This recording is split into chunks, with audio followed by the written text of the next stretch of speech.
मूल होण्याचे औषध देतो सांगून फसवून दागिने चोरणाऱ्या एकाला अटक. सांगलीच्या एलसीबी पथकाची कारवाई. मिरज तालुक्यातील एरंडोली गावात मूल होण्याचे औषध देतो असे सांगून दाम्पत्याची फसवणूक करून दागिने पळवून घेऊन जाणाऱ्या एकाला सांगलीच्या एलसीबी पथकाने जेरबंद केले आहे. पोलिसांनी या प्रकरणी गुन्हा करून फरार झालेला नागेश राजू निकम वय 36 राहणार निमशिरगाव तालुका इंदापूर जिल्हा पुणे या भामट्याला सांगली शहरात फिरताना बेड्या ठोकल्या आहेत. पोलिसांनी चोरट्याकडून चोरीच्या गुन्ह्यातील 4 चाकी गाडीसह सोन्याचे दागिने एकूण 5,87,000 रुपयांचा मुद्देमाल जप्त केला आहे. मिरज तालुक्यातील एरंडोली या गावात 31/8/2025 रोजी सकाळी 9:30 वाजण्याच्या सुमारास पती पत्नीला मूल होण्याचे औषध देतो असे सांगून देवाऱ्याच्या खोलीत बसवून शरद विठोबा हक्के यांच्या पत्नीस तिच्या अंगावरील सोने चांदीचे दागिने ब्लाउज पीसवर ठेवून 20 मिनिटे जागेवरून उठायचे नाही, तसेच कोणासोबत बोलायचे नाही, तोपर्यंत आरोपीने त्याच्याकडील 4 चाकी वाहनातून मंदिरात जाऊन येतो असे सांगून सदरचे दागिने पितळे हंड्यात ठेवून घेऊन निघून गेला होता. नागेश निकम हा भामटा परत न आल्याने शरद हाके यांना दागिने चोरी करून फसवणूक झाल्याचे लक्षात आल्याने त्यांनी मिरज ग्रामीण पोलीस ठाण्यात तक्रार दाखल केली होती.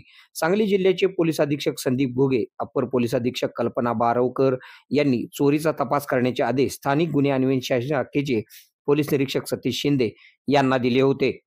पोलीस निरीक्षक सतीश शिंदे यांनी आपल्या शाखेतील सहाय्यक पोलीस निरीक्षक पंकज पवार व स्टाफ यांचे एक पथक तयार केले होते. या पथकातील पोलीस हेड कॉन्स्टेबल सागर लवटे यांना बातमी मिळाली की सदर चोरीतील संशयित आरोपी नागेश निकम सांगली शहरात 4 चाकी वाहनातून फिरत आहे. माहिती मिळताच पोलिसांच्या पथकाने तातडीने त्याला पळून जाण्याची संधी न देता त्याला ताब्यात घेऊन त्याच्या कारची झडती घेतली असता गाडीच्या डिक्कीत पितळी हंडा मिळून आला. तसेच ड्रायव्हरच्या सीटच्या बाजूला कापडात बांधून ठेवलेले सोन्याचे दागिने पोलिसांना मिळून आले. पोलिसांनी मिळालेल्या दागिन्याबाबत चौकशी केली असता त्याने सांगितले की मिरज तालुक्यातील एरंडोली गावात पती पत्नीची मूल होण्याचे औषध देतो असे सांगून फसवून सोन्याचे दागिने चोरी केल्याचे कबूल केले आहे. पोलिसांनी या चोरट्याकडून 4 चाकी वाहनासह 5,87,000 रुपयांचे सोन्याचे दागिने जप्त केले आहेत.